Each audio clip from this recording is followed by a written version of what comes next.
ससुर पठावे जिनवा साड़ी हो मोटर में कस के।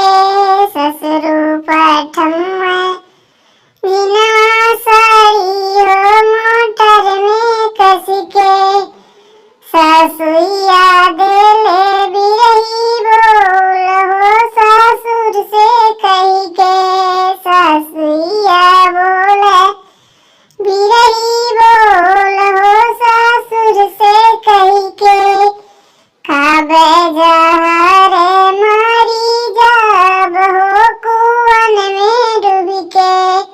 खाबे जहरे मरी जब हो कुआन में डूबी के। जेठऊ पठावे जिनवा साड़ी हो मोटर में कस के।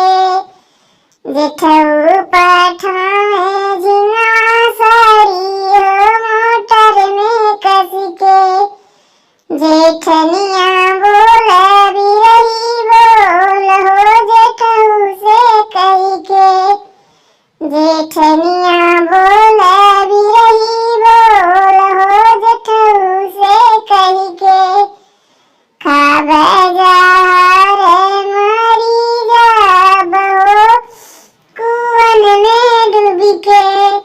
खाबे जहरे मरी जब हो कुआन में डूबी के। देवरू पठावे जिनवा साड़ी हो मोटर में कस के। देवरू पठावे जिनवा साड़ी हो मोटर में कस के। देवरनिया बोले बिरही बोल हो देवर से कही के। देवरनिया बोले बिरही बोल हो देवर से कही के। खइबे जहरे मरी जब ओ कुआन में डूब के। खइबे